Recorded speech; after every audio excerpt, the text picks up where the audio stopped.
जय श्री कृष्ण।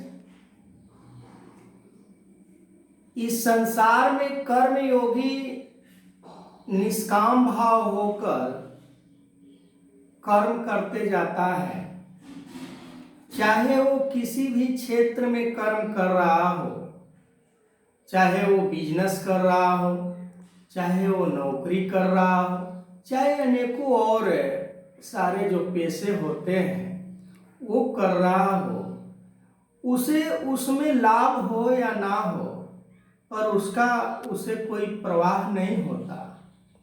उसके कारण उसके मन के ऊपर कोई मलिनता नहीं होती। वो निष्काम होकर कर्म करते जाता है।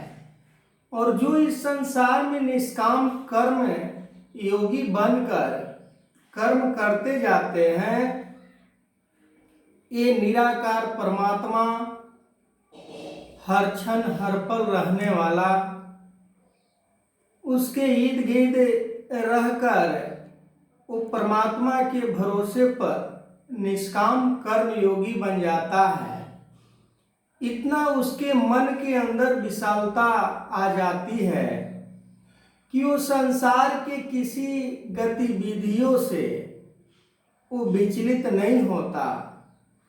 उसका एक ही बस मकसद होता है इस संसार में आने का, कि हमें बस परमात्मा की प्राप्ति करनी है, क्योंकि उसे पूर्ण रूप से जानकारी हो जाती है कि हमें ये जीवन बड़े भाग से प्राप्त हुआ है, हमें ये जीवन बड़े कठिन योनियों को भोग कर प्राप्त हुआ है।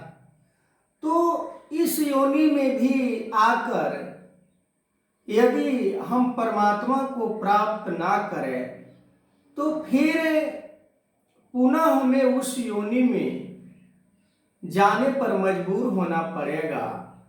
और उस योनि में जाने के उपरांत जो हमें पूर्व में दशा हमारे जीवन के साथ था, वही दशा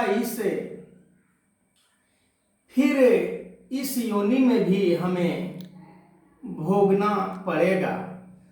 इसके लिहाज से वो जो कर्मयोगी होता है वो फुल कॉन्फिडेंस के साथ ये सोच लेता है कि हमें सांसारिक भोग विलास पदार्थ प्राप्त हो या ना हो, पर हमें किसी तरह परमात्मा की प्राप्ति हो जाए, इस जीवन को 84 लाख योनि से निजात प्राप्त हो जाए, इस जीवन को महत्व हमें 84 लाख योनि से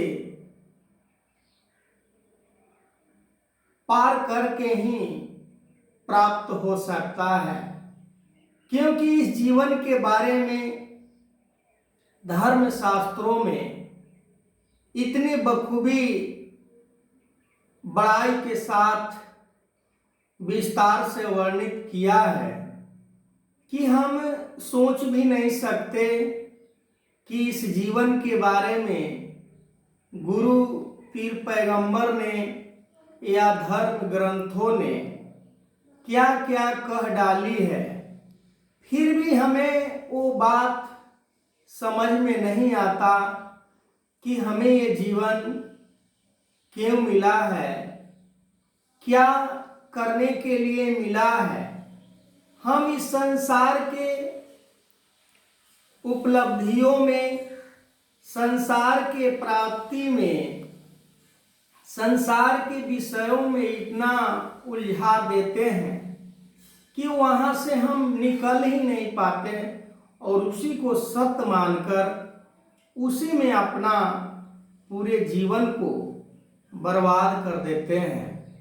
और 84 लाख योनि फिर हमें पुनः लौट कर जाना पड़ता है।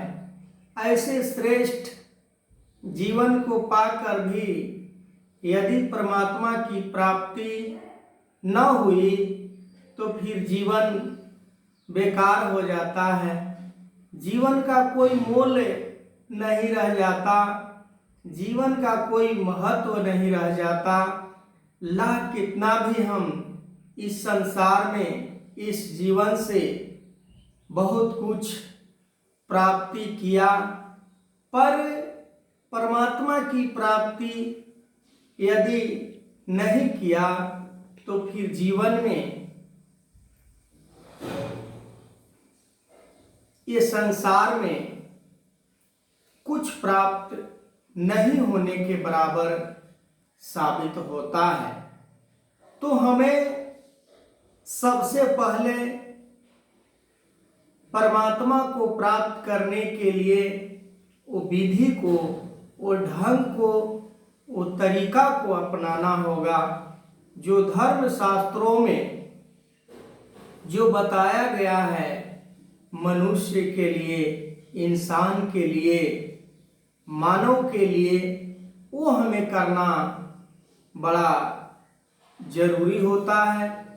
क्योंकि इस जीवन को हम प्राप्त केवल परमात्मा को ही प्राप्त करने के लिए धारण किए हैं। आगे मैं इस वीडियो को कंटिन्यू करूंगा। इस तरह की वीडियो को सुनने के लिए हमारा चैनल यूट्यूब लाला कुमार पासवान गीता के नाम से आप सर्च कर सकते हैं। हम शाम और सुबह वीडियो बनाते हैं क्योंकि हमारे दर्शक, हमारे देशवासी, हम मानव परिवार को इस संसार रूपी भवसागर में डूबने से बचा सकूं, ताकि उन्हें ये जीवन के बारे में समझ आए, उन्हें इस जीवन के बारे में पता चले कि हमें संसार को प्राप्त करना है कि हमें परमात्मा को प्राप्त करना है। जय श्री कृष्ण।